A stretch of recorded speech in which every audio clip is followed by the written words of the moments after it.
샬롬 180일 성경 통독 171차입니다. 오늘은 디모데전서 1장부터 6장까지의 말씀을 보겠습니다. 180일 성경 통독이 오늘로써 이제 열흘 정도 남았습니다. 시간이 참 빠르죠. 잘 따라와 주셔서 감사합니다. 마지막 열흘도 서로가 더 힘내시기를 바랍니다. 바울이 썼던 편지 중 마지막 세 편의 편지였던 디모데 전후서와 디도서는 교회 목회자들에게 보낸 편지로서 목회 서신으로 불렸습니다. 바울은 로마에서 2년 정도 가택 연금 상태로 있다가 결국에는 풀려났습니다.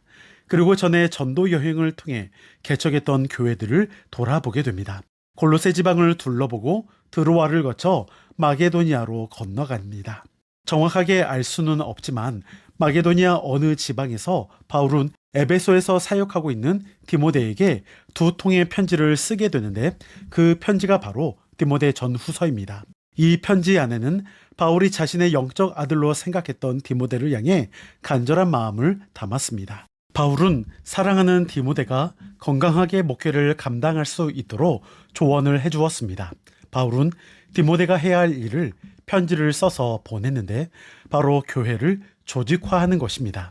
사람들이 모이면 언제나 질서가 필요했고 감독이 있어야 하므로 장로나 집사를 세우고 여러 직분을 임명하며 교회 안에서 지켜야 할 규범을 정리하면서 영적 아들인 디모데에게 편지를 썼습니다. 이 편지는 크게 세 가지 중요한 내용을 담고 있습니다.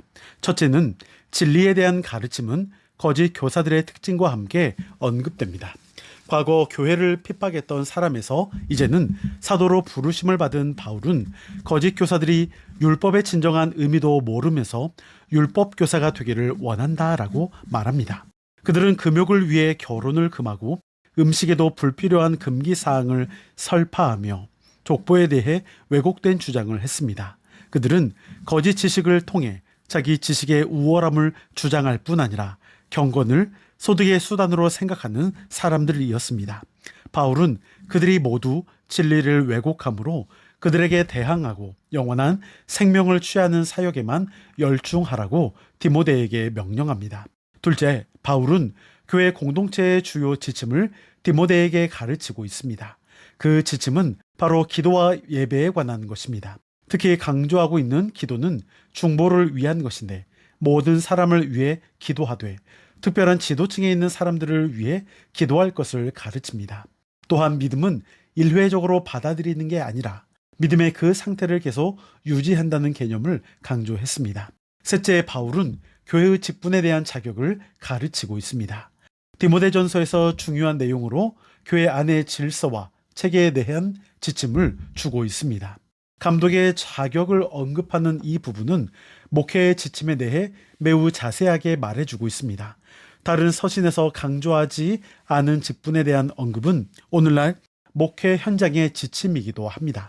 각 남녀 집사의 직무에 대해 교훈하고 직분에 대한 세밀한 언급을 강조합니다. 그 외에도 바울은 사역자의 자세에 대한 인격적인 부분도 언급합니다. 먼저는 자기 집안을 잘 다스리며 도덕적으로 존경받는 인물이어야 합니다. 또한 지도자는 교회 안에서뿐만 아니라 교회 밖에서도 좋은 말을 들어야 합니다. 그래야만 복음이 세상으로 나갈 수 있기 때문입니다. 여러 가지 지도자의 자격을 논하는 항목이 많겠지만 중요한 것은 하나님과 사람들 앞에서 부끄러움이 없는 모범된 삶을 사는 것이라 말할 수 있습니다. 이어 바울은 마지막으로 자족과 경건의 생활을 하라고 당부하며 믿음의 선한 싸움을 싸우라고 독려했습니다. 이제 내용을 기억하면서 디모데전서 1장부터 6장까지의 말씀을 듣겠습니다. 여러분, 오늘도 승리하시고 평안하세요.